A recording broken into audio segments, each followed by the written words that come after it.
ಶಂಕರಾಚಾರ್ಯ ಮಧ್ಯಮ ಅಸ್ಮದಾಚಾರ್ಯ ಪರ್ಯಂತಾಂ ವಂದೇ ಗುರು ಪರಂಪರಾ. ನಾವು ಭಗವದ್ಗೀತೆಯ 9ನೇ ಅಧ್ಯಾಯದ ಮೊದಲನೇ ಶ್ಲೋಕವನ್ನ ಮುಗಿಸಿದ್ವಿ ಹಿಂದಿನ ಕ್ಲಾಸ್ನಲ್ಲಿ. 2 ದಿವಸ ಗೀತಾ ಜಯಂತಿ ಆಚರಿಸಿದ್ರಿ, ಸಂತೋಷ. ನಾನು 1 ದಿವಸ ಸುಮಾರು 30 ನಿಮಿಷ ಜಾಯ್ನ್ ಆಗಿದ್ದೆ. 2ನೇ ದಿವಸ ಜಾಯ್ನ್ ಆಗಕ್ಕಾಗಲಿಲ್ಲ.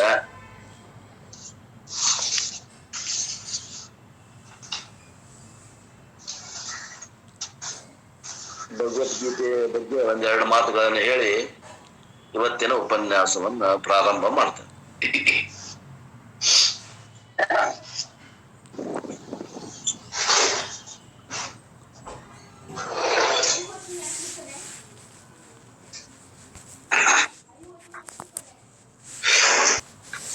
ಧರ್ಮ ಗ್ರಂಥಗಳು ಈ ಜಗತ್ತಿನಲ್ಲಿ ಇದ್ರೂ ಕೂಡ ಭಗವದ್ಗೀತೆ ಅಂತ ಅಪೌರುಷೇಯ ಗ್ರಂಥ.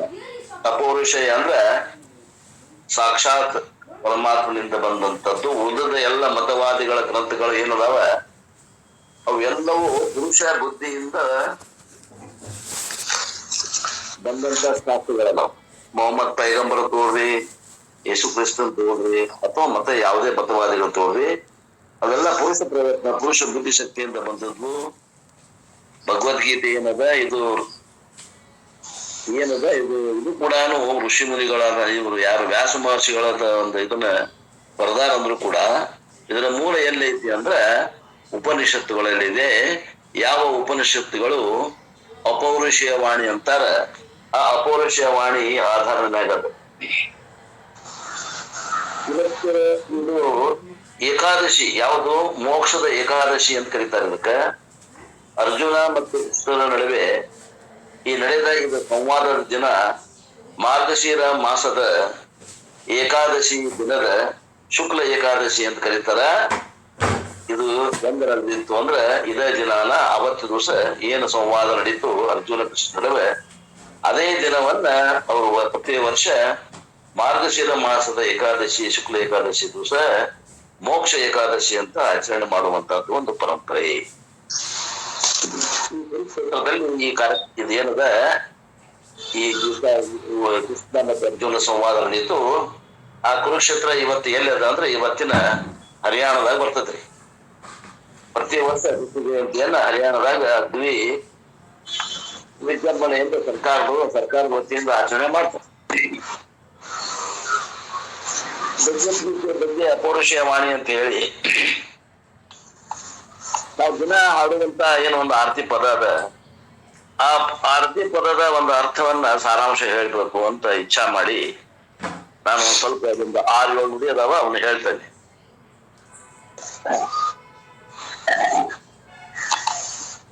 ಅಂದ್ರೆ ಆ ಕೆಲವೊಂದು ಜನ ಅದ ಅರ್ಥವನ್ನ ತಿಳ್ಕೊಳ್ಳಿ ಅನ್ನುವಂತ ಉದ್ದೇಶನೂ ಆಯ್ತು. ಇವತ್ತಿನ ದಿವಸ ಆ ಭಗವದ್ಗೀತೆಯ ನಾವು ಆರತಿ ಜನ ಮಾಡ್ತೀವಿ ಅಂದಾಗ ಅದು ಏನದ ಅದ್ರಾಗ ಸಾರಾಂಶ ಅನ್ನುವಂತ ತಿಳ್ಕೊಂಡಂಗೂ ಆಗ್ತದೆ. ಗೀತಾ ಜಯಂತಿನೂ ಆಚರಣೆ ಮಾಡ್ದಂಗ ಆಗ್ತದೆ. ಜಯ ಭಗವದ್ಗೀತೆ, ಜಯ ಭಗವದ್ಗೀತೆ. ಭಗವದ್ಗೀತೆಯ ಮಾತೆಗೆ ಜಯವಾಗಲಿ, ಭಗವದ್ಗೀತೆಯ ಮಾತೆಗೆ ಜಯವಾಗಲಿ. ಇಲ್ಲೇ ಮಾತೆ ಅಂತ ಯಾಕಂದ್ರು ಅಂದ್ರೆ ಶ್ರುತಿ ಮಾತೆ ಅದ. ಮತ್ತೆ ತಂದೆ ಯಾರು ಅಂದ್ರೆ ಪರಮಾತ್ಮನೇ ತಂದೆ. ನಮ್ಮನ್ನ ಮೊನ್ನೆ ಯಾರೋ ಒಬ್ರು ಹೇಳಿದ್ರು, ಆ ಮಗು ಏನದ ಅದನ್ನ ಜಳಕ ಮಾಡಿಸಿ ಅದಕ್ಕೆ ಒಳ್ಳೆ ಬಟ್ಟೆ ಉಡಿಸಿದಾಗ ತಾಯಿ ಆ ಕೆಲಸ ಮಾಡಿದಾಗ ತಂದೆ ನನ್ನ ಮಗ ಅಂತ ಅಪ್ಕೋತಾನೆ. ಹಂಗ ಈ ಶ್ರುತಿ ಮಾತೆ ನಮಗ ಅನುಗ್ರಹ ಮಾಡಿದಾಗ ನಮಗ ಅದ್ರ ಹಿಂದಿದ್ದಂತ ಪರಮಾತ್ಮ ತತ್ವ ತಿಳಿದು ಬರ್ತದ ಅಂತ ತಿಳ್ಕೊಂಡು ನಾವು ಭಗವದ್ಗೀತೆ ಮಾತೆ ಅಂತೇವಿ. ಶ್ರುತಿಯೇ ಪ್ರಮಾಣ ಕೇಳೋರಿಗೆ ಆ ಶ್ರುತಿನೇ ಅಂತ ಅರ್ಥ. ಶ್ರುತಿ ಪ್ರಮಾಣ ಇರುವುದರಿಂದ ಆಕೆಗೆ ಮಾತೆ ಅಂತ ಹೆಸರು ಇಟ್ಕೊಂಡು ಅವಳು ಬಹಳ ಸುಂದರವಾಗಿದ್ದಾಳೆ ಮತ್ತು ಶುದ್ಧವಾಗಿದ್ದಾಳೆ. ಅವ ಹೇಳ್ತಾನ ಅವಳು ಹೆಂಗದಾಳ ಅಂತಂದ್ರೆ ಸುಂದರ ಸುಪುನೀತೆ, ಶುದ್ಧವಾಗಿದ್ದಾಳೆ ಮತ್ತು ಸುಂದರವಾಗಿದ್ದಾಳೆ. ಏಕೆಂದ್ರೆ ಅವಳ ವಾಸಸ್ಥಾನ ಎಂತದ್ದು ಅಂತಂದ್ರೆ ಹರಿಯ ಹೃದಯ ಕಮಲವೇ ಆಕೆಯ ವಾಸಸ್ಥಾನ ಆಗಿದೆ. ಹರಿಹಿಯ ಕಮಲ ವಿಹಾರಿಣಿ ಸುಂದರ ಸುಪುನೀತೆ. ಅವಳ ವಾಸವಾಗುವ ಸ್ಥಾನ ಯಾವುದು ಅಂತಂದ್ರ ಆ ಹರಿಯ ಹೃದಯ ಕಮಲವೇ ಆಗಿದೆ. ಅಂದ್ರೆ ಪಾರಮಾರ್ಥಿಕ ಸತ್ವದಲ್ಲಿ ಇದ ಅಂತ ಅರ್ಥ, ವ್ಯಾವಹಾರಿಕ ಸತ್ವದಾಗಿಲ್ಲ ಅವ್ವ ಅಂತ ಅರ್ಥ. ಮುಂದೆ ಹೇಳ್ತಾರ ಅವರು, ಕರ್ಮ ಸುಮರ್ಮ ಪ್ರಕಾಶಿನಿ ಕಾಮಾಸಕ್ತಿ ಹರ ತತ್ವಜ್ಞಾನ ವಿಕಾಸಿನಿ ವಿದ್ಯಾ ಬ್ರಹ್ಮಪರ. ಎಲ್ಲ ಕರ್ಮಗಳ ರಹಸ್ಯವನ್ನು ತಿಳಿಸುವವಳೇ. ಕರ್ಮ ಕರ್ಮವೆಂದೆನ್ನುವರು, ಕರ್ಮವು ಏನದು ಕರ್ಮ, ಕರ್ಮ ಸುಕರ್ಮವೆನ್ನುವರು, ಏನದು ಕರ್ಮ. ಏನದು ಕರ್ಮ? ಕರ್ಮ ಏನು ಕೆಲಸ ಅಂತಾರ. ಸಾಮಾನ್ಯವಾಗಿ ಏನೋ ಒಂದು ಹೊಟ್ಟೆ ಉಪಜೀವನಕ್ಕೆ ಮಾಡುವಂತ ಕರ್ಮ ಅಂತಾರ, ಅದು ವೈದಿಕ ಕಾರ್ಯ ಅಂತಾರ. ಆತ್ಮೀಯರೇ, ನಾವು 7ನೇ ಅಧ್ಯಾಯದಾಗ ಕೊನೆಗೆ ಪ್ರಶ್ನೆ ಇತ್ತ, ಭಗವಂತ ಕರ್ಮ ಅಂದರೆ ಏನು? ಅಪರಾಪ್ರಕೃತಿ ಅಂತಂದ ಭಗವಂತ. ಅದಕ್ಕೆ ಅರ್ಥ ಆಯ್ತು ನನಗ್ ಗೊತ್ತಿಲ್ಲ. ಭ್ರಮೆಯಿಂದ ಕೂಡಿದ ಆ ತತ್ವವೇ ಕರ್ಮ ಅಂತಂದ. ಅಪರಾಪ್ರಕೃತಿಯೇ 5 ತತ್ವಗಳಾಗಿ ಹೇಳಿದ್ರು. ಆ ಕರ್ಮಗಳ ರಹಸ್ಯ ಇವತ್ತು ಯಾರಿಗೂ ಗೊತ್ತಿಲ್ಲ. ಜೀವನ ಅಂತಾರ, ಜೀವನ ಇಲ್ಲಿ ಮಟ್ಟ ಜೀವನ ಯಾರಿಗೂ ಗೊತ್ತಾಗಿಲ್ಲ. ಜೀವನ ಅಂದ್ರೆ ಅದು ಆತ್ಮವೇ ಜೀವನ, ಕರ್ಮವೇ ಕರ್ಮ. ಕರ್ಮದ ರಹಸ್ಯ ಏನು ಅಂದ್ರೆ ಪರಬ್ರಹ್ಮ ತತ್ವವೇ ಅದರ ರಹಸ್ಯ. ತಪ್ಪಾಗಿ ತಿಳಿದ ಬ್ರಹ್ಮವೇ ಕರ್ಮ, ಸರಿಯಾಗಿ ತಿಳಿದ ಕರ್ಮವೇ ಬ್ರಹ್ಮ. ಎಲ್ಲ ಕರ್ಮಗಳ ರಹಸ್ಯವನ್ನು ತಿಳಿಸುವವಳೇ, ಎಲ್ಲ ಆಸೆಗಳಿಗೆ ಸಂಘವನ್ನು ಕಳಚುವವಳೇ. ಆಸೆಗಳಿಗೆ ಸಂಘ ಬೇಕಾಗ್ತದೆ, ಆ ಸಂಘವನ್ನೇ ಕಳಚುವಂತಹ ತಾಯಿಯೇ ನಿಜವಾದ ತತ್ವಜ್ಞಾನವನ್ನು ಬೆಳಗುವವಳೇ, ತತ್ವಜ್ಞಾನ ವಿಕಾಸಿನಿ. ಸಬವಿಧಿ ಇರದ ವಿದ್ಯಾ ಬ್ರಹ್ಮಪರ. ನೀನು ಭಗವಂತನ ಜ್ಞಾನ ಸ್ವರೂಪಳೇ ಆಗಿರುವಿ. ನಿನಗೂ ಪರಮಾತ್ಮನಿಗೂ ಅಭಿನ್ನ ಭಿನ್ನ ಇಲ್ಲ. ಮುಂದಂತಾರ, ನಿಶ್ಚಲ ಭಕ್ತಿ ವಿದಾಯಿನಿ ನಿರ್ಮಲ ಮಲಹಾರಿ ಶರಣ ರಹಸ್ಯ ಪ್ರದಾಯಿನಿ ಸಬವಿಧಿ ಸುಖಕಾರಿ. ನೀನು ಎಂದೆಂದಿಗೂ ನಿರ್ಮಲವಾಗಿರುವವಳೇ, ನಿಶ್ಚಲ ಭಕ್ತಿಯನ್ನು ಕೊಡುಮಾಡುವವರು ನೀನಾಗಿರುವಿ. ಮತ್ತ ಎಲ್ಲ ಅಡೆತಡೆಗಳನ್ನು ನಿವಾರಿಸುವವಳಾಗಿದಿ ಮತ್ತು ಎಲ್ಲ ರಹಸ್ಯಗಳನ್ನು ಬಿಡಿಸಿ ಎಳೆ ಎಳೆಯಾಗಿ ತಿಳಿಸಿಕೊಡುವವಳಾಗಿ ಇರುವಿ. ಅಂದ್ರೆ ಅತ್ಯಂತ ದುಃಖದ ನಿವೃತ್ತಿ ಮಾಡಿ ಆನಂದ ಪ್ರಾಪ್ತಿ ಮಾಡುವಂತವಳು ನೀನಾಗಿದ್ದೀಯೇ. 3 1 2 3 4 ರಾಗ ದ್ವೇಷ ವಿದಾರಿಣಿ ಕಾರಿಣಿ ಮೋದ ಸದಾ ಭವ ಭಯ ಹಾರಿಣಿ ತಾರಿಣಿ ಪರಮಾನಂದ ಪಹ. ನಮ್ಮ ಅಂತಃಕರಣದಲ್ಲಿದ್ದಂತಹ ಎಲ್ಲ ರಾಗದ್ವೇಷಗಳನ್ನು ಕಳೆಯುವವಳೇ. ರಾಗದ್ವೇಷಗಳೇ ಸಂಸಾರಕ್ಕೆ ಕಾರಣ ಆಗ್ಯಾವ. ಆ ರಾಗದ್ವೇಷಗಳ ರಹಿತ ಅಂತಃಕರಣದಲ್ಲಿ ಜ್ಞಾನ ನೆಲೆಯಾಗಿ ನಿಲ್ತದೆ. ಆ ಎಲ್ಲ ರಾಗದ್ವೇಷಗಳನ್ನು ಕಳೆಯುವವಳೇ, ಜನನ ದುಃಖ ಮರಣ ದುಃಖ ನಾಶ ಕರ್ತಾಳೆ. ಜನನ ದುಃಖ ನಾಶ ದುಃಖ ಭವ ಭಯ ಹಾರಿಣಿ ತಾರಿಣಿ. ಈ ಸಂಸಾರ ಸಾಗರ ದಾಟಲು ಸಹಾಯ ಮಾಡುವವಳೇ. ಭವ ಭಯ ಹಾರಿಣಿ ತಾರಿಣಿ ರಾಗದ್ವೇಷ ವಿದಾರಿಣಿ ಕಾರಿಣಿ ಮೋದ ಸದಾ. ಈ ಸಂಸಾರ ಸಾಗರ ದಾಟಲು ಸಹಾಯ ಮಾಡುವವಳೇ, ಪರಮಾನಂದವನ್ನು ಪ್ರಾಪ್ತಿ ಮಾಡುವ ತಾಯಿಯೇ, ನಿನಗೆ ಜಯವಾಗಲಿ. ಆಸುರ ಭಾವ ವಿನಾಶಿನಿ ನಾಶಿನಿ ತಮರಜನಿ ದೈವಿ ಸದ್ಗುಣದಾಯಿನಿ ಹರಿರಸಿಕಾ ಸಜನಿ. ನಮ್ಮ ಅಂತಃಕರಣದಲ್ಲಿರುವ ವಾಸವಾಗಿರುವ ಎಲ್ಲ ಆಸುರಿ ಭಾವನೆಗಳನ್ನು ನಾಶಪಡಿಸುವವಳೇ, ತಮಸ್ಸನ್ನು ಹಾಗೂ ರಜಸ್ಸನ್ನು ನಾಶ ಮಾಡುವವಳೇ ಅಂತ ಅರ್ಥ.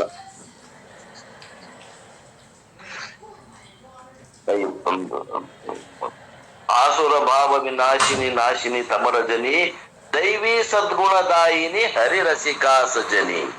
ದೈವಿ ಸದ್ಗುಣಗಳನ್ನು ಕೊಡುವವಳೆ ಮತ್ತು ದಿವ್ಯ ದೃಷ್ಟಿಯನ್ನು ಅನುಗ್ರಹಿಸುವವಳೆ. ಆತ್ಮಜ್ಞಾನ ದಿವ್ಯ ದೃಷ್ಟಿ ಮೂರನೇ ಕಣ್ಣಿಗೆ ಆಗ್ತದೆ. ಈ ಜ್ಞಾನ ಚಕ್ಷುವಿನಿಂದಲೇ ಮಾತ್ರ ಆತ್ಮಜ್ಞಾನ ಆಗುವುದು, ಈ ಚರ್ಮ ಚಕ್ಷುಗೆ ಆಗುವುದಿಲ್ಲ. ಅಂತ ದಿವ್ಯ ದೃಷ್ಟಿಯನ್ನು ಅನುಗ್ರಹ ಮಾಡುವಂತ ತಾಯಿ ನೀನಾಗಿದ್ದೀವಾ. ಮತ್ತೆ ಇವಳಲ್ಲಿ ಹರಿಯು ಸಂತೋಷ ಪಡುತ್ತಾನೆ. ಹರಿರಸಿಕಾ ಸಜನಿ.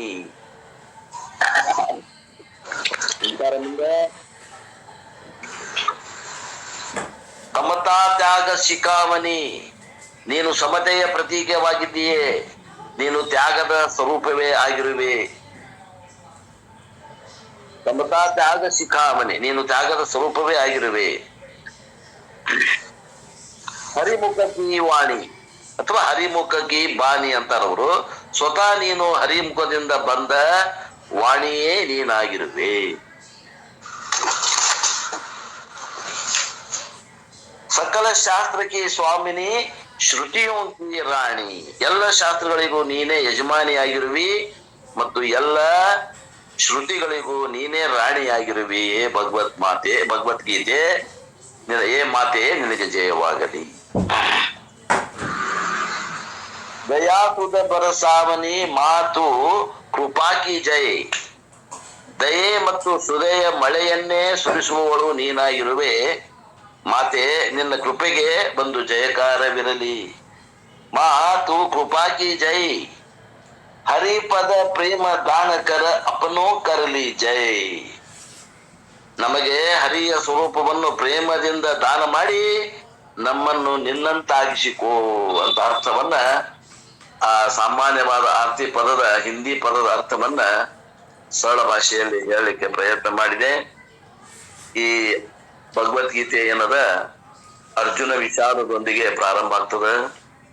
ಪ್ರತಿಯೊಬ್ಬರ ಜೀವನದಲ್ಲಿ ಆ ಅರ್ಜುನಿಗೆ ಬಂದಂತ ವಿಷಾದ ಯೋಗ ಬಂದಾಗನ ಅಲ್ಲಿ ಆತ್ಮಜ್ಞಾನದ ಬೀಜ ಮೊಳಕೆ ಹೊಡಿತದ. ಸಾಮಾನ್ಯವಾಗಿ ಆ ವಿಷಾದ ಯೋಗಿ ಯಾಕೆ ಇಟ್ಟಿರೋದನ ಅಂತಂದ್ರ ಅದು 2ನೇ ಅಧ್ಯಾಯಕ ಬೀಜದಲ್ಲಿ ಮನುಷ್ಯ ಏನಕ್ಕೇನ ಪ್ರಕಾರಣ ವಿಷಾದ ಯೋಗಕ್ಕೆ ಆಗ್ತಾವ. ವಿಷಾದ ಯೋಗ ಆಗ್ತದ, ಏನೋ ಒಂದು ಕಾರಣ ಬರ್ತದ, ಹೇಳಕ್ ಬರುದಿಲ್ಲ, ಇಂಥದೇ ಕಾರಣ ಅಂತ ಹೇಳಕ್ ಬರುದಿಲ್ಲ. ಅವಾಗ ಏನ್ ತಗೋತೀವಿ ನಾವು ಸಮಾಧಾನ, ಮನುಷ್ಯಾಗ ಬರದ ಏನು ಮರಕ್ ಬರ್ತದ ಅಂತ ಧೈರ್ಯ ತಗೊಂಡು ಮತ್ತು ಸಂಸಾರದಾಗ ಬೀಳ್ತೀವಿ. ಜೀವನದಲ್ಲಿ ಬೀಳುವಂತ ಪೆಟ್ಟಗಳು ಯಾಕೆ ಬೀಳ್ತಾ ಇದ್ದಾವ? ಎಚ್ಚರವನ್ನ ಕೊಡ್ತಾ ಇದ್ದಾವ. ಎದಕ್ ಬಂದಿ? ತಾಯಿ ಹೊಟ್ಟಿ ಒಳಗಿದ್ದಾಗ ಆಣಿ ಮಾಡಿ ಬಂದೇವಿ. ನಾನು ಹೊರಗೆ ಹೋಗಿ ನನ್ನ ಸ್ವರೂಪವನ್ನ ತಿಳ್ಕೊಂಡು ಇನ್ನೊಮ್ಮೆ ತಾಯಿ ಗರ್ಭಕ್ಕೆ ಬರೋದಿಲ್ಲ ಅಂತ ಆಣಿ ಮಾಡೀವಿ ನಾವು. ಅದನ್ನ ನಾವು ನೆನಪಿಸಿಕೊಳ್ಳೋದಿಲ್ಲ. ಮತ್ತು ಸಂಸಾರ ಒಂದು ಕ್ಷುಲ್ಲಕವಾದಂತ ಕ್ಷಣಿಕವಾದಂತ ಸುಖದ ಆಸೆಗೆ ಬೆನ್ನ ಹತ್ತಿ ಬಂಗಾರದಂತ ಆಯುಷ್ಯವನ್ನ ನಾವು ಕಳ್ಕೊತೇವಿ. ಆತ್ಮೀಯರೇ,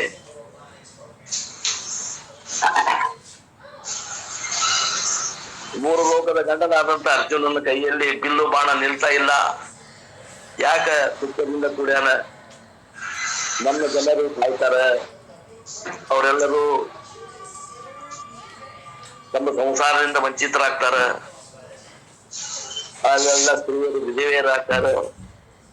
ನಮ್ಮ ದೇಶದಲ್ಲಿ ಏನದ ಮತ್ತು ಧರ್ಮ ಉಳಿಯುವುದಿಲ್ಲ, ಅಧರ್ಮ ಹೆಚ್ಚಿಗೆ ಆಗ್ತದ.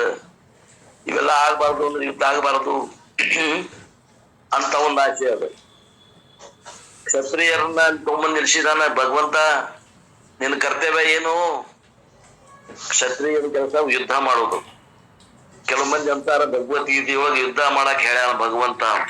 ಅಲ್ಲಿ ಕ್ಷತ್ರಿಯ ಇರೋದ್ರಿಂದ ಕ್ಷತ್ರಿಯನ ಸ್ವಧರ್ಮವನ್ನ ಹೇಳ್ಯಾನ ಹೊರತು ಆ ಎಲ್ಲರಿಗೂ ಯುದ್ಧ ಮಾಡಕ್ ಹೇಳಿಲ್ಲ. ಆತ್ಮೀಯರೇ, ಅವ್ರವ್ರ ಧರ್ಮ ಏನದ, ಅವ್ರವ್ರ ಕರ್ಮ ಏನದ, ಅವನ್ನ ಸಾಗಿಸ್ಕೊಂಡು ಹೋಗು ಅಂತ ಹೇಳ್ಯಾನ ಅಷ್ಟೇ ಹೊರತು ಎಲ್ಲರೂ ಯುದ್ಧ ಮಾಡಕ್ ಹೋಗ್ಬೇಡ್ರಿ. ಬ್ರಾಹ್ಮಣರಿದ್ರ ವೇದ ಅಧ್ಯಯನ ಮಾಡ್ರಿ, ಕ್ಷತ್ರಿಯರಿದ್ರ ಯುದ್ಧ ಮಾಡ್ರಿ, ಸಮಾಜವನ್ನ ರಕ್ಷಣೆ ಮಾಡ್ರಿ, ವೈಶ್ಯರಿದ್ರ ವ್ಯಾಪಾರ ಮಾಡ್ರಿ, ಶೂದ್ರಿದ್ರ ಈ ಮೇಲಿನ ಜನರದೆಲ್ಲ ಸೇವಾ ಮಾಡ್ರಿ. ನಿಮ್ಮ ವರ್ಣ, ನಿಮ್ಮ ಆಶ್ರಮದಲ್ಲಿ ನಾವು ನಿಷ್ಕಾಮನೆಯಿಂದ ಕರ್ಮಗಳನ್ನ ಮಾಡಿ ಅಂತಃಕರಣದಿಂದ ಮನದೋಷ ವಿಕ್ಷೇಪ ದೋಷ ಕಳೆದುಕೊಂಡು ಆತ್ಮಜ್ಞಾನವನ್ನು ಪಡೆದು ನಾನು ಯಾರೆಂದು ತಿಳಿಯುವುದು ಈ ಮನುಷ್ಯ ಜನ್ಮದ ಉದ್ದೇಶದ. ಆ ಉದ್ದೇಶವನ್ನ ಸರಿಯಾಗಿ ತಿಳಿಸಿಕೊಡುವುದೇ ಭಗವದ್ಗೀತೆ ಅದ. ಆ ಭಗವದ್ಗೀತೆಯ ಯಥಾರ್ಥವಾದ ಅರ್ಥವನ್ನ ತಿಳಿದು ನಾವು ನೀವೆಲ್ಲ ಉದ್ಧಾರ ಆಗೋಣ ಅನ್ನುವಲ್ಲಿಗೆ ಇವತ್ತಿನ ಈ ಒಂದು ಗೀತಾ ಜಯಂತಿವಾಗಿ ನಾನು ಪ್ರಾಸ್ತಾವಿಕವಾಗಿ ಎರಡು ಮಾತುಗಳನ್ನು ಹೇಳಿ ಇವತ್ತಿನ ದಿವಸ 9ನೇ ಅಧ್ಯಾಯವನ್ನು ಪ್ರಾರಂಭ ಮಾಡ್ತೇನೆ. 9ನೇ ಅಧ್ಯಾಯ 2ನೇ ಶ್ಲೋಕ.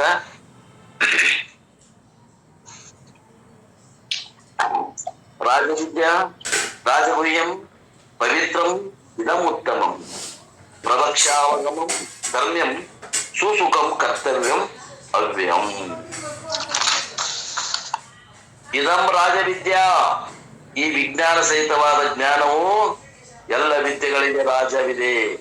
ರಾಜಗುಹ್ಯಂ, ಎಲ್ಲ ರಹಸ್ಯಗಳ ರಾಜ ಇದು ಆಗಿದೆ. ಪವಿತ್ರಂ, ಅತಿ ಪವಿತ್ರವಾಗಿದೆ. ಉತ್ತಮಂ, ಅತಿ ಉತ್ತಮವಾಗಿದೆ. ಪ್ರತ್ಯಕ್ಷಾವಗಮಂ, ಪ್ರತ್ಯಕ್ಷ ಫಲವುಳ್ಳದ. ಇದು ಯಥಾರ್ಥವಾಗಿ ನಾವು ತಿಳಿಲಿಕ್ಕೆ ಪ್ರಯತ್ನ ಮಾಡಿದ್ವಿ ಅಂದ್ರೆ ಇದು ಫಲ ಕೊಡುವಂತ ಫಲದಾಯಕ ಅದ.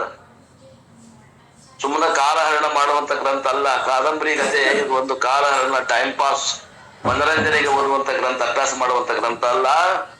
ಇಲ್ಲಿ ಪ್ರತ್ಯಕ್ಷ ಫಲ ಉಳ್ಳುತ್ತದೆ. ಏನು ಪ್ರತ್ಯಕ್ಷ ಫಲ? ಅತ್ಯಂತ ದುಃಖದ ನಿವೃತ್ತಿ, ಪರಮಾನಂದ ಪ್ರಾಪ್ತಿ ರೂಪ ಮೋಕ್ಷ, ಬಿಡುಗಡೆ. ಮೋಕ್ಷ ಅಂದ್ರೆ ಬಿಡುಗಡೆ. ಅಂತ ಪ್ರತ್ಯಕ್ಷ ಫಲ ಉಳ್ಳುತ್ತದೆ. ಇದು ಧರ್ಮಯುಕ್ತದಿಂದ, ಧರ್ಮ್ಯಂ, ಧರ್ಮಯುಕ್ತವಾದದ್ದದ. ಕರ್ತುಂ, ಸಾಧನೆ ಮಾಡುವುದಕ್ಕೆ ಯೋಗ್ಯವಾದದ. ಸುಸುಖಂ, ತುಂಬಾ ಸುಲಭ ಅದ. ಮತ್ತು ಅವ್ಯಯಂ, ಇದು ಅವಿನಾಶಿಯಾಗಿದೆ. ಇವೆಲ್ಲ ವರ್ಣನೆಗಳು. ಈ ವಿದ್ಯೆ ಏನದ? ರಾಜಗುಹ್ಯ ವಿದ್ಯೆ ಐತಲ್ಲ, ಇದು ಬಹಳ ಪವಿತ್ರ ಅಷ್ಟ ಅಲ್ಲ, ಉತ್ತಮ ಅದ. ಅಂತ ವಿದ್ಯೆ ಏನದ? ಅದು ಫಲವುಳ್ಳದ. ಅದು ಧರ್ಮದಿಂದ ಕೂಡಿದ್ದದ. ಸಾಧನೆ ಮಾಡೋದಕ್ಕೆ ಯೋಗ್ಯವಾದದ ಮತ್ತು ತುಂಬಾ ಸುಲಭದ ಮತ್ತು ಅವಿನಾಶಿಯಾಗಿದೆ ಅಂತ ಆ ವಿದ್ಯೆಯನ್ನು ಹೊಗಳ್ತಾ ಇದ್ದಾನ ಭಗವಂತ.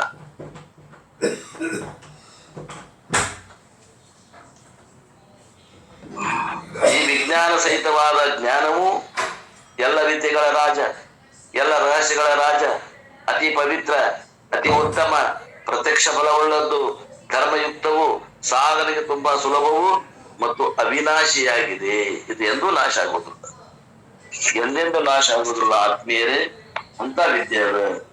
ಇದನ್ನ ಕಷ್ಟಪಟ್ಟು ಗಳಿಸಿದ್ರೆ ಲಾಭ ಅದ, ಅದೇ ಉತ್ತಮ ಅದ. ಆದ್ರೆ ಏನದ? ರಹಸ್ಯದ.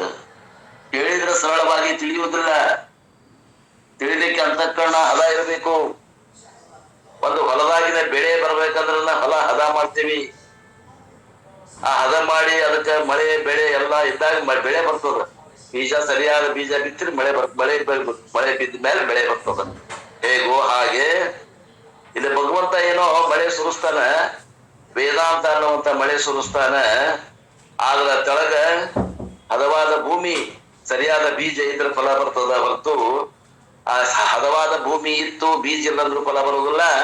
ಆ ಬೀಜ ಇತ್ತು ಭೂಮಿ ಹದ ಇಲ್ಲಂದ್ರೂ ಫಲ ಕಳೆಯಿಂದ ಕೂಡಿರ್ತದ ಅನ್ನುವಂತಹ ಟಿಪ್ಪಣಿಯೊಂದಿಗೆ ಇಲ್ಲಿ ಏನ್ ಹೇಳ್ತಾರ ಅಪೂರ್ವ ಅನ್ನುವಂಥದ್ದು. ನಮ್ಮ ಅಪೂರ್ವ ಬರಲ ಕಾಮೆಂಟ್ರಿ, ಆ ಕಾಮೆಂಟ್ರಿ ಇಂಗ್ಲಿಷ್ ನಲ್ಲಿ ಇದ್ದದ್ದನ್ನ ನಿಮ್ಗೆ ಸರಳ ಕನ್ನಡದಲ್ಲಿ ಹೇಳಲು ಬಯಸುತ್ತೇನೆ ಅಂತಾರ. ಇಲ್ಲಿ ಅಪೂರ್ವ, this is the greatest knowledge. 64 ವಿದ್ಯೆಗಳಲ್ಲಿ ಇದು ಶ್ರೇಷ್ಠವಾದ ವಿದ್ಯೆ. ಗ್ರೇಟೆಸ್ಟ್ ಅಂದ್ರೆ ಏನ್ರಿ? Superlative degrees of comparison. ಶ್ರೇಷ್ಠವಾದ ವಿದ್ಯೆ ಅಂದ್ರೆ ಎಷ್ಟು ವಿದ್ಯೆ ಅದಾವ ಎಲ್ಲದಕ್ಕಿಂತ ಶ್ರೇಷ್ಠ ಅಂದ್ರೆ ನಂಬರ್ 1 ವಿದ್ಯೆ ಅಂತ ಅರ್ಥ. ದ ಗ್ರೇಟೆಸ್ಟ್ ಸೀಕ್ರೆಟ್, ಇದು ಬಹಳ ರಹಸ್ಯವಾಗಿದೆ. ದ ಮೋಸ್ಟ್ ಸೀಕ್ರೆಟ್, ಎಲ್ಲ ರಹಸ್ಯಗಳಕ್ಕಿಂತ ರಹಸ್ಯದ. ಡೈರೆಕ್ಟ್ಲಿ ಅಟೈನೇಬಲ್, ಎಲ್ಲರೂ ಇದಕ್ಕ ಅಧಿಕಾರಿಗಳೇ. ಸ್ವಲ್ಪ ಶ್ರಮ ವಹಿಸ್ಬೇಕು, ಅಂತಃಕರಣ ಹದ ಮಾಡ್ಕೋಬೇಕು. ಭೂಮಿ ಹದ ಮಾಡಿದಾಗ ಇಲ್ಲಿ ಅಂತಃಕರಣ ಹದ ಮಾಡ್ಕೋಬೇಕು, ತಿಳ್ಕೋಬೇಕು ಅನ್ನುವಂತ ಹಾಪಾಪಿ ಬೀಜ ಇರ್ಬೇಕು ಒಳಗೆ. ಅಷ್ಟಿದ್ರೆ ಸಾಕು, ಇದು ಎಲ್ಲರಿಗೂ ತಿಳಿಯುತ್ತದ. ಅನ್ನಪೂರ್ಣತು ಧರ್ಮ, ಧರ್ಮಕ್ಕೆ ವಿರುದ್ಧವಾದ ಮಾರ್ಗ ಅಲ್ಲ, ಧರ್ಮಕ್ಕ ಅನುಕೂಲವಾದಂತ ಅಧ್ಯಾತ್ಮ ವಿದ್ಯೆ ಅದು. ಬೇರೆ ಬೇರೆ ಈಜಿ ಟು ಪರ್ಸ್ಯೂ, ಯಾರಾದ್ರೂ ಪಡಿಲಿಕ್ಕೆ ಮನಸ್ಸು ಮಾಡಿದ್ರೆ ಲಘು ಲಘು ತಿಳ್ಕೊಂತ ಹೋಗ್ತದ. ಅಂಡ್ ಇಂಪೆರಿಷಬಲ್, ಇದು ಅವಿನಾಶಿಯಾಗಿದೆ ಅಂತಾನ ಭಗವಂತ ಮುಂದೆ ವಿಸ್ತಾರ ಮಾಡಿ ಅಪ್ಪೋರ್ ಬರೀತಾರೆ. Krishna continues with the glory of this knowledge. ಯಾವ್ದಾದ್ರು ಒಂದು ಪ್ರಾಡಕ್ಟ್ ಮಾರಾಟ ಆಗ್ಬೇಕಂದ್ರೆ ಅದ್ರ ಬಗ್ಗೆ ಪ್ರಚಾರ ಮಾಡ್ತಾ ಇದಾರಲ್ಲ ಭಗವಂತ, ಈ 9ನೇ ಅಧ್ಯಾಯ ಕುರಿತು ಅದರ ಮಹತ್ವವನ್ನು ಕುರಿತು ಹೇಳಾಗತ್ತ. ಅದ್ರ ಬಗ್ಗೆ ಪ್ರಚಾರ ಮಾಡಾಕತ್ತಾನ. ಯಾಕ? ನಮ್ಮ ಕಿವಿಗಳು ಲಕ್ಷಿಸ್ಕೊಳ್ಳಿ. ಈ ಅಧ್ಯಾಯ ಬಹಳ ಮುಖ್ಯದ, ಹೇಳಿದ್ರು ತಿಳಿಲಾರ್ದದ, ಮತ್ತೆ ವಿಷಯ ಗಂಭೀರದ. ಇಷ್ಟೆಲ್ಲ ಯಾಕೆ ಹೇಳಾಗತ್ತಾರ ಅಂದ್ರ ಲಕ್ಷ ಕೊಟ್ಟು ಕೇಳಿ ಅನ್ನುವಂತ ಉದ್ದೇಶದಿಂದ ಹೇಳಾಗತ್ತಾರ. ಜ್ಞಾನ ಮಹಿಮಾ, ಈಶ್ವರ ಜ್ಞಾನ Mahima is the topic continued here also. ಈಶ್ವರನ ಜ್ಞಾನದಿಂದ ಏನಾಗ್ತದ ಲಾಭ ಅನ್ನುವಂತ ವಿಷಯವನ್ನ ಕುರಿತು 7ನೇ ಅಧ್ಯಾಯದಲ್ಲಿ ಮಠ ಹೇಳ್ಕೊಂತ ಬಂದ ವಿಷಯವನ್ನ ಕಾರಣಾಂತಗಳನ್ನ 8ನೇ ಅಧ್ಯಾಯದಲ್ಲಿ ಅಕ್ಷರ ಬ್ರಹ್ಮ ಯೋಗ ಅನ್ನುವಂತ ಉಪಾಸಕನ ಸ್ಥಿತಿಗತಿಯನ್ನು ಹೇಳಿ ಈ ಮತ್ತೆ 7ನೇ ಅಧ್ಯಾಯದ ವಿಷಯವನ್ನೇ 9ನೇ ಅಧ್ಯಾಯದಲ್ಲಿ ಮುಂದುವರಿಸ್ತಾ ಇದ್ದಾರೆ. ರಾಜವಿದ್ಯಾ, ದಿಸ್ ನಾಲೆಜ್, ಈಶ್ವರ ಜ್ಞಾನ ಮೀನ್ಸ್ ರಾಯಲ್ ನಾಲೆಜ್. ವಿದ್ಯೆಗಳಲ್ಲಿ ರಾಜ, ವಿದ್ಯೆಗಳಲ್ಲಿ ವಿದ್ಯೆ, ದೊಡ್ಡ ಶ್ರೇಷ್ಠವಾದ ವಿದ್ಯೆ, ಅದಕ್ಕೆ ರಾಜವಿದ್ಯಾ ಅಂತ. Royal knowledge, it is greatest knowledge among all disciplines of knowledge ಅಂತ ಈಗ ಮಹಿಮೆಯನ್ನ ಭಗವಂತ ಹೇಳ್ತಾ ಇದ್ದಾನೆ. ಇನ್ನು Mundaka Upanishad, it is called ಪರಾವಿದ್ಯ. ಮುಂಡಕ ಉಪನಿಷತ್ತಿನ ಭಾಷೆ ಒಳಗೆ ಹೇಳ್ಬೇಕಂದ್ರ ಈ 9ನೇ ಅಧ್ಯಾಯದ ವಿಷಯ ಇಲ್ಲಿ ಪರಾವಿದ್ಯೆ. And why it is called ರಾಜವಿದ್ಯಾ?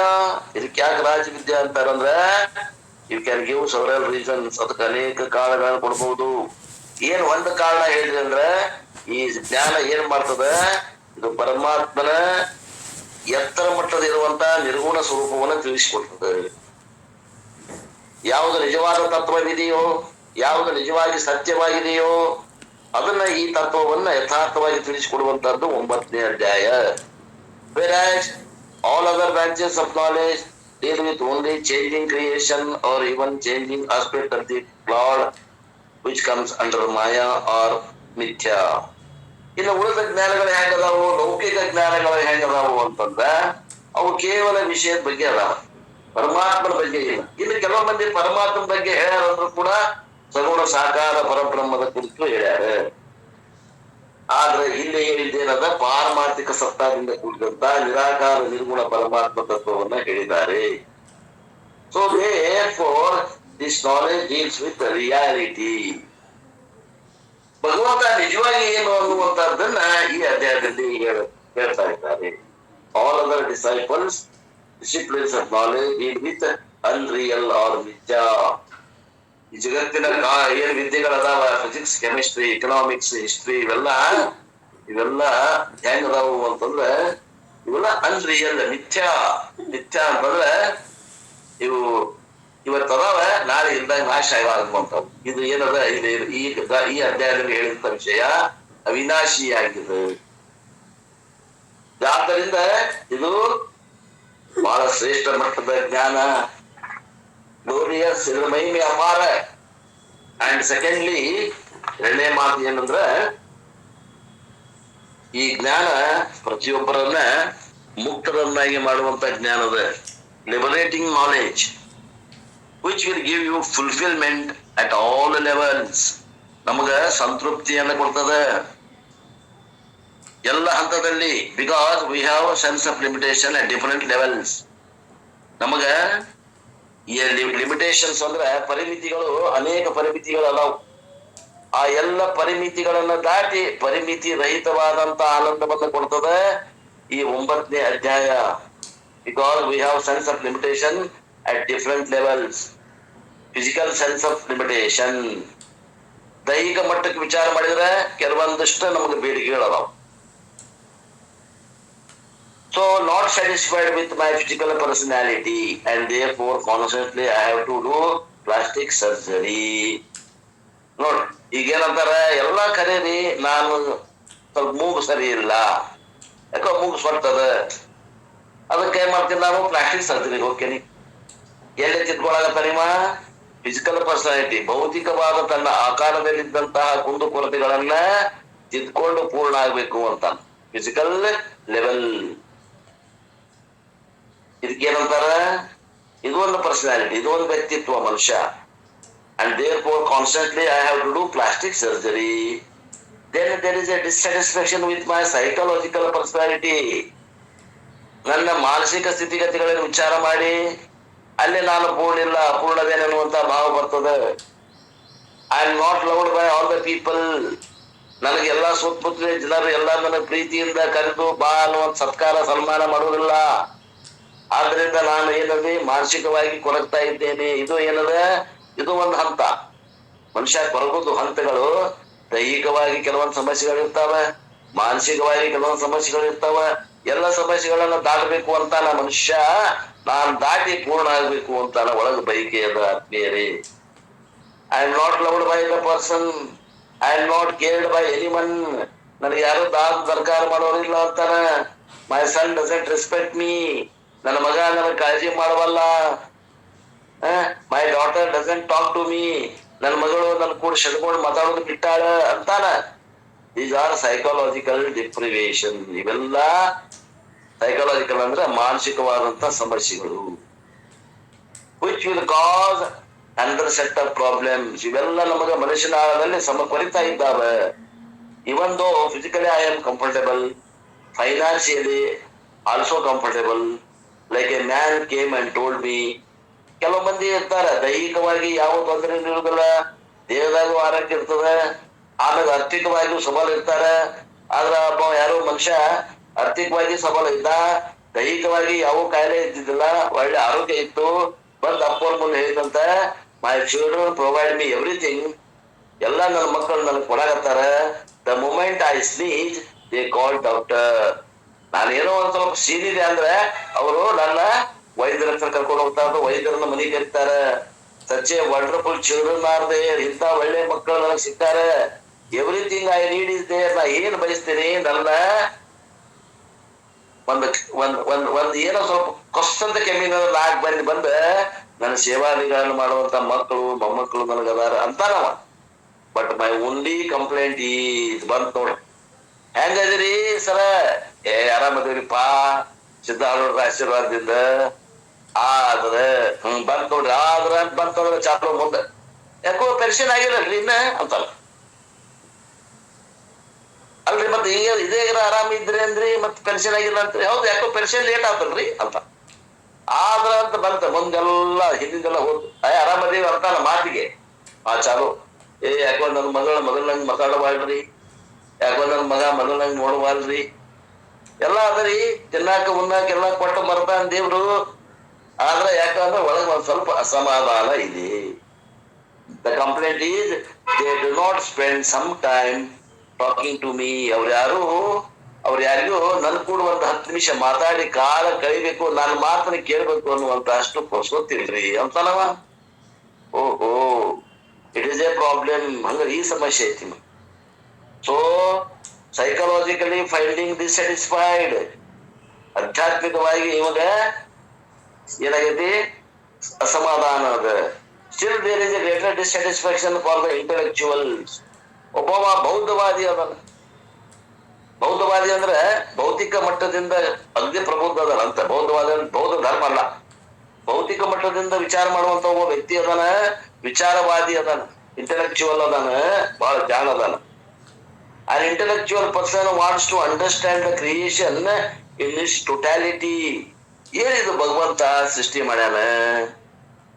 ಮಾಡೋದು ಮಾಡಿದ, ಆನಂದವನ್ನ ಯಾಕೆ ಸೃಷ್ಟಿ ಮಾಡ್ಲಿಲ್ಲ? ಈ ಸ್ವರ್ಗದಂತ ಈ ಸ್ವರ್ಗದಲ್ಲಿ ಇದನ್ನ ಯಾಕೆ ಸೃಷ್ಟಿ ಮಾಡಿಲ್ಲ ಜಗತ್ತನ್ನ? ವಿಚಾರ ಮಾಡ್ತಾವ. And there are many questions unanswered. ಎಷ್ಟೋ ವಿಚಾರಗಳು ಅವು ಪ್ರಶ್ನೆಗಳಾಗಿ ಉಳಿತಾವ, ಅವಕ್ಕೆ ಉತ್ತರ ಸಿಗುವುದಿಲ್ಲ. ಅಂಡ್ ದೋ he has studied A lot. ಬಹಳ ಅಭ್ಯಾಸ ಮಾಡ್ಯಾನಂದ್ರೂ ಕೂಡ ಕೆಲವೊಂದು ಪ್ರಶ್ನೆಗಳಿಗೆ ಉತ್ತರ ಸಿಕ್ಕಿಲ್ಲ. And therefore intellectual dissatisfaction is another sense of limitation. ಈ ಬೌದ್ಧಿಕ ಮಟ್ಟದಲ್ಲಿ ಇದ್ದಂತ ಅಸಮತೋಲನೆ ಅಥವಾ ಅಸಮಾಧಾನ, ಇದು ಕೂಡ ಒಂದು ಮಾನಸಿಕ ಹಂತದ ತೊಂದರೆ ಅಂತಾರಪ್ಪ. Generally it comes to the scientist only. ಈ ರೀತಿ ಆಗುವಂತದ್ದು ಯಾರಿಗಂದ್ರೆ ವಿಜ್ಞಾನಿಗಳಿಗೆ ಆಗ್ತದೆ ಅಂತ ಹೇಳ್ತಾರೆ. We do not have such problem. Where do you have time to think about how the world came. ಅಲ್ರಿ ಜಗತ್ ಹೆಂಗ್ ಉತ್ಪತ್ತಿ ಆತನ್ನುವಂತದ್ದನ್ನ ತಿಳ್ಕೊಳಕ ಆ ವಿಜ್ಞಾನಿಗೆ ಐತೆ ಹೊರತು ಹಂಬಲ ನಮ್ಮಂತ ಸಾಮಾನ್ಯ ಜನರಿಗೆ ಇಲ್ಲ. ಯಾಕಂದ್ರ ಈ ಏನದ ಈ 3 ತುತ್ತಿನ ಹೊಟ್ಟಿ ತುಂಬ್ಕೊಳ್ಳೋದಕ್ಕನ ನಮ್ಗೆ ಸಮಯ ಸಾಲದಂಗ ಆಗ್ಯದ ಅಂತಾರಪ್ಪ. When did Big Bang theory happen? When did the first human being appear? Big bang theory ಆತು ಅಂತ ಅವಾಗಿನ ದಿವಸ ಈ ಜಗತ್ ಉತ್ಪತ್ತಿ ಆತು ಅಂತ ಹೇಳ್ತಿರಲ್ಲ, ಒಂದೇನೋ ಸ್ಫೋಟ ಆತು, ಸ್ಫೋಟ ಆದಾಗ ಈ ಜಗತ್ತ ಸೆಳೆದು ಏನ್ ಬಂತು, ಎಲ್ಲಾ ಲಾವಾ ರಸಗಳು ಎಲ್ಲವೂ ಕುದಿತಾ ಇದ್ವು. ಎಷ್ಟೋ ದಿವಸದ ಮ್ಯಾಗ ಅದು ಆರಿ ಆರಿ ಇದು ಪೃಥ್ವಿ ಆಗಿ ನಿಂತು ಅಂತಾರಲ್ಲ ಬಿಗ್ ಬ್ಯಾಂಗ್ ಥಿಯರಿ. ಆ ಘಟನೆ ಆದ ತಾರೀಕು ಯಾವಾಗ, ಎಷ್ಟೇ ಇಸ್ವಿಗಾತು, ಅಲ್ಲೇನ ಕಾಲಮಾನ ಐತು ಹೆಂಗು ಅನ್ನುವಂತ ಪ್ರಶ್ನೆಗಳು ಯಾರಿಗೆ ಹುಡ್ತಾವ ಅಂದ್ರೆ ಈ ವಿಜ್ಞಾನವಾದಿಗಳಿಗೆ ಹುಡ್ತಾವೆ. ಇವು ವಿಚಾರ ಮಾಡುವಂತವ್ರಿಗೆ, ಉಳಿದವ್ರಿಗೆ ಹುಟ್ಟುದಿಲ್ಲ ಅಂತಾರಪ್ಪ ಅವರು. ಅಂತಾರ ಅಂತ ವಿಜ್ಞಾನವಾದಿಗಳು ಏನ್ ವಿಚಾರ ಮಾಡ್ತಾರಂದ್ರೆ, ಮನುಷ್ಯ ಫಸ್ಟ್ ಯಾವಾಗ ಹುಟ್ಟಿದ, ಅವತ್ತು ಯಾವ ದಿನ ಇತ್ತು, ಏನು ಸೋಮವಾರ ಇತ್ತು, ಮಂಗಳವಾರ ಇತ್ತು, ಏನು ಜನವರಿ ಇತ್ತು, ಫೆಬ್ರವರಿ ಇತ್ತು, ಇಸ್ವಿ ಎಷ್ಟಿತ್ತು, ಹಿಂಗ ವಿಚಾರ ಮಾಡ್ತಾನಂತ. 5 million years before or 6 million years before we will say, how does it matter to me when he came, who is interested in that, does not care, dinosaur existed or not. ನೋಡ್ರಿ, 1 million ಅಂದ್ರೆ 10 ಲಕ್ಷ ಅಂತಾವ್ ಎಷ್ಟೋ ಲಕ್ಷಗಳ ವರ್ಷದ ಹಿಂದ ಮನುಷ್ಯ ಹುಟ್ಟಿ ಬಂದ ಅಂತಂದ್ರೆ ಅದಕ್ಕೇನು ತಾರೀಕು ಡೇಟ್ ಇಲ್ಲ ಅನ್ನಂಗ ಆತ. ಮತ್ ಈ ಡೈನೋಸರ್ ಇದ್ವಂತಲ್ಲ ಒಂದಾನೊಂದು ಕಾಲಕ್ಕ, ಅದು ಯಾವ ಕಾಲಮಾನ ಹಿಂಗೆಲ್ಲ ವಿಚಾರ ಮಾಡಾವ ಯಾರು? ಇವ ವಿಜ್ಞಾನವಾದಿ, ವಿಜ್ಞಾನಿ ವಿಚಾರ ಮಾಡ್ತಾನ. ಡೈನೋಸರ್ ಇದ್ದು ಈಗ ಬರೇ ಅವು ಫಾಸಿಲ್ಸ್ ಆಗಿ ಕುಂತಾವ. ಫಾಸಿಲ್ಸ್ ಅಂದ್ರೆ ಅವಶೇಷಗಳಾಗ್ಯಾವ ಅಂತ ಅರ್ಥ. Or not, why did dinosaur disappear? ಈಗ ಡೈನೋಸರ್ಗಳು ಯಾಕಿಲ್ಲ, ಅವುಗಳ ಅವಶೇಷಗಳ ಯಾಕೆ ಉಳಿದಾವ? ಇಂಥವೆಲ್ಲ ಪ್ರಶ್ನೆಗಳನ್ನು ಯಾರಿಗೆ ಬರ್ತಾವ್ರಿ? ಇವು ಸಾಮಾನ್ಯವಾದ ಜನರಿಗೆ ಬರುದಿಲ್ಲ. ಇವು ವಿಜ್ಞಾನಿಗಳ ಏನಿರ್ತಾರ, ಸಂಶೋಧನೆ ಮಾಡ್ಬೇಕನ್ನುವಂತ ವಿಚಿತ್ರವಾದಂತ ಅವ್ರ ಬುದ್ಧಿ ಇರ್ತದೆ, ಮತ್ತೆ ಇರ್ತದ, ಅವ್ರಿಗೆ ವಿಚಾರ ಹೊಳಿತಾವ. ಸಾಮಾನ್ಯರಿಗೆ ಏನದ, 2 ಹೊತ್ತಿನ ಊಟ ಗಳಿಸುದ ಅವ್ರಿಗೆ ಸಮಯ ಸಾಕಾಗದಂಗ ಆಗ್ಯದ. It is because the change in climate, the change in meteoric heat, and what it is a big issue. We do not know such a thing existed or not. So for a rational person, a sense of limitation at intellectual level, Vedanta is one wisdom which destroys the limitation at all levels. ನೋಡ್ರಿ, ಮಾನಸಿಕವಾಗಿ, ಭೌತಿಕವಾಗಿ, ಆರ್ಥಿಕವಾಗಿ, ಆಧ್ಯಾತ್ಮಿಕವಾಗಿ, ಧಾರ್ಮಿಕವಾಗಿ ಎಲ್ಲ ಹಂತದಲ್ಲಿಯೂ ಮನುಷ್ಯ ಸಂಪೂರ್ಣ ಆಗ್ಬೇಕು ಅಂತಾನ, ನಾ ಪೂರ್ಣ ಆಗ್ಬೇಕು ಅಂತಾನ. ಆ ಎಲ್ಲ ಹಂತದಲ್ಲಿಯೂ ಪೂರ್ಣತೆಯನ್ನು ಕೊಡುವಂತಹದ್ದು ಒಂದೇ ಒಂದು ಶಾಸ್ತ್ರ, ಈ ಒಂದು ರಾಜವಿದ್ಯಾ, ರಾಜಗುಹ್ಯ ಯೋಗ. Emotional problems also it solves. ಭಾವನಾತ್ಮಕ ಸಮಸ್ಯೆಗಳು ಇರ್ತಾವೆ, ಆ ಸಮಸ್ಯೆಗಳನ್ನು ಇದು ಭಗವದ್ಗೀತೆ ಕಳೀತವೆ. Intellectual problems also it solves. ಬುದ್ಧಿಮತ್ತೆಯನ್ನು ಕುರಿತು ಕೆಲವೊಂದು ಸಮಸ್ಯೆಗಳಿರ್ತಾವೆ, ಆ ಸಮಸ್ಯೆಗಳನ್ನು ಇದು ನಿವಾರಣೆ ಮಾಡ್ತದೆ. That is why the 7th chapter he said ಯಜ್ಞಾತ್ವಾ ನ ಭೂಯೋ ನ ಸಜ್ಜತಿ. 7ನೇ ಅಧ್ಯಾಯದಾಗ 2ನೇ ಶ್ಲೋಕದಾಗ ಭಗವಂತ ಧ್ಯಾನ, ಈ ವಿದ್ಯೆಯನ್ನು ಪಡೆದ್ರೆ ಎಲ್ಲ ದುಃಖದಿಂದ ನಿವೃತ್ತಿ ಆಗ್ತಿಪ್ಪ. You do not have anything further to know for intellectual satisfaction. ನಿನ್ನ ಭೌತಿಕ ಮಟ್ಟದ ಕೊರತೆಯನ್ನ ನೀಗಿಸಿಕೊಳ್ಳಲಿಕ್ಕೆ ಭಗವದ್ಗೀತೆಯನ್ನ ನೀವೊಂದು ಪಾಲಿಸಿದ್ರೆ ಸಾಕು, ನಿನ್ನ ಎಲ್ಲ ಸಮಸ್ಯೆಗಳು ಕೂಡ full point. It gives total intellectual satisfaction also. ಈ ಒಂದು ಅಧ್ಯಾತ್ಮ ವಿದ್ಯೆ ನಮ್ಗ ಹಸ್ತಗತ ಆತಂದ್ರ ಒಳಗ ಒಂದ್ ರೀತಿಯಿಂದ ಸಮಾಧಾನ ಇರ್ತದ. ಆತ್ಮೀಯರೇ, ದುಃಖಕ್ಕೆ ಕಾರಣನೇ ಇರೋದಿಲ್ಲ. ಎಲ್ಲಿ ಮಟ್ಟ ಅಜ್ಞಾನದ ಅಲ್ಲಿ ದುಃಖದ. ಅಜ್ಞಾನ ಇದ್ದಂಗ ಆತು, ದುಃಖವೇ ಇಲ್ಲ. ಅಜ್ಞಾನ ಸತ್ವೇ ಸಂಸಾರ ಸತ್ವಂ, ಅಜ್ಞಾನ ಅಭಾವೇ ಸಂಸಾರ ಅಭಾವ. ಇತಿ ವೇದಾಂತ ಡಿಂಡಿಮ, ಇದು ವೇದಾಂತದ ಡಂಗೂರ ಅಂತಾರಪ್ಪರು. ಎಲ್ಲ ರೀತಿಯಿಂದ ನಮಗ ಅತ್ಯಂತ ದುಃಖದ ನಿವೃತ್ತಿ, ಒಂದಲ್ಲ ಎಲ್ಲ ದುಃಖಗಳ ನಿವೃತ್ತಿ ಅತ್ಯಂತವಾಗಿ, ಅಂದ್ರೆ ಬೇರು ಸಹಿತ ಕಾರಣ ಸಹಿತ ಕಾರ್ಯದ ನಿವೃತ್ತಿ ಆಗ್ತದೆ. ಇಲ್ಲಿ ಕೇವಲ ಕಾರ್ಯ ನಿವೃತ್ತಿ ಅಲ್ಲ. ಒಂದು ಗಿಡವನ್ನ ನಾಶ ಮಾಡ್ರಿ ಅಂದ್ರೆ ಬೇರೆ ಅಲ್ಲೇ ಬಿಟ್ಟು ಮ್ಯಾಗಿಂದ ಟೊಂಗಿ ಕಡದ್ರ ಅದು ಮತ್ತೆ ಚೀತದ. ಹಂಗ ಇಲ್ಲಿ ಬೇರಲ್ಲೇ ಬಿಡುವಂಗಿಲ್ಲ. ಅಜ್ಞಾನ ಅನ್ನುವಂತ ಬೇರಿನ ಮೇಲೆ ಈ ಸಂಸಾರ ವೃಕ್ಷ ಹಳೆದ. ಆ ಸಂಸಾರ ವೃಕ್ಷವನ್ನು ನಾಶ ಮಾಡೋದಲ್ದನ ಅದರ ಬೇರೇನದ ಅವಿದ್ಯೆ. ಅವಿದ್ಯೆ ಸಹಿತ ಆ ಒಂದು ವೃಕ್ಷವನ್ನ, ಸಂಸಾರ ವೃಕ್ಷವನ್ನ ನಾಶ ಮಾಡ್ತದ ಈ ವಿದ್ಯೆ. And therefore it is the greatest knowledge. ಆದ್ದರಿಂದ ಇದು ಶ್ರೇಷ್ಠವಾದ ಜ್ಞಾನ, ರಾಜವಿದ್ಯೆ. and at the same time it is ರಾಜಗುಹ್ಯಂ. ಅದು ರಾಜವಿದ್ಯೆ ಏನೋ ಹೌದು, ಆದ್ರೆ ರಾಜಗುಹ್ಯದ ಗುಹ್ಯ ಅಂದ್ರೆ ಗುಹ್ಯದೊಳಗೆ ಅಗದಿ ಗುಹ್ಯ ಅಂದ್ರೆ ಏನರ್ಥ ಅಂದ್ರೆ ಬಿಡಿಸಿ ಬಿಡಿಸಿ ಎಷ್ಟು ಹೇಳಿದ್ರು ಕೂಡ ತಿಳ್ಕೊಳ್ಳಿಕ್ಕೆ ಬಹಳ ಕಷ್ಟ ಅದ. ಆದ್ರೆ ಅಸಾಧ್ಯ ಏನಿಲ್ಲ, ಕಷ್ಟ ಸಾಧ್ಯ ಇದೆ. It is the greatest secret, not easily available. ಅದು ಬಹಳ ರಹಸ್ಯದ.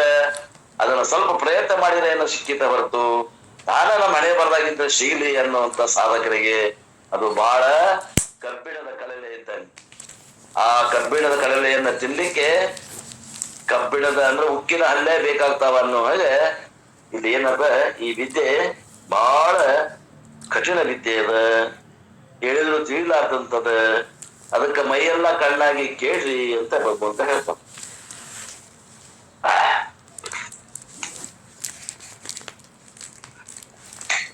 ಅಂತಾರಿಲ್ಲಿ ಒಂದು ಸಂಸ್ಕೃತ ಶ್ಲೋಕ ಹಾಕ್ಯಾರ, ಶ್ರವಣಾಯಾಪಿ ಬಹುಬಿರ್ ನ ಲಭ್ಯ. ಶ್ರವಣದಿಂದ ಮಾಡಿದ್ರು ಕೂಡ ಅಷ್ಟು ಇದು ಗುರುತಾಗೋದು ವಜ್ಜದ. ಶೃಣ್ವಂತೋಪಿ ಬಹವೋ ಎನ್ನ ವಿದುಹು. ಎಷ್ಟು ಕೇಳಿದ್ರು ಕೂಡ ತಿಳಿಯುವಂಥದ್ದಲ್ಲ, ಕೇಳಬೇಕು. ಆಶ್ಚರ್ಯ ಭಕ್ತ ಕುಶಲೋಷ್ಟ ಭಕ್ತ ಕುಶಲೋಷ್ಟ ಲಬ್ಧ್ವ. ಆ ಹೇಳವ ಆಶ್ಚರ್ಯದಿಂದ ಹೇಳ್ತಾನ, ಕೇಳವ ಆಶ್ಚರ್ಯದಿಂದ ಕೇಳ್ತಾನ. ಆಶ್ಚರ್ಯ ಏನಂತಾರೆ, ಆಶ್ಚರ್ಯ ಜ್ಞಾತ ಕುಶಲಾನುಶಿಷ್ಟ ಅಂತಾರಪ್ಪೋರಿದೆ. ಕಠೋಪನಿಷತ್ತಾಗಿ ಮಂತ್ರ ಬರ್ತದೆ. ಇನ್ ದ ಸೆಕೆಂಡ್ ಚಾಪ್ಟರ್ ವಿ ಸಾ ಆಶ್ಚರ್ಯವತ್ ಪಶ್ಯತಿ ಕಶ್ಚಿದೇನಂ. 29ನೇ ಮಂತ್ರ 2ನೇ ಅಧ್ಯಾಯ. ಆಶ್ಚರ್ಯವತ್ ವದತಿ ತದನ್ಯ ಚಾನ್ಯಂ ಆಶ್ಚರ್ಯವಶ್ಚನ್ಯಮಚ್ಚನ್ ಅನ್ಯ ಶೃಣೋತಿ ಶ್ರುತ್ವಾಪೇಯಂ ವೇದನ ಚೈವ ಕಶ್ಚಿತ್. This teaching is not available for most of the people. ಬಹಳ ಜನರಿಗೆ ಈ ವಿದ್ಯೆ ಸಿಗುವುದೇ ದುರ್ಲಭ. and it is a great wonder. ಇದು ಒಂದು ದೊಡ್ಡ ಆಶ್ಚರ್ಯ ಆಗ್ಬಹುದು.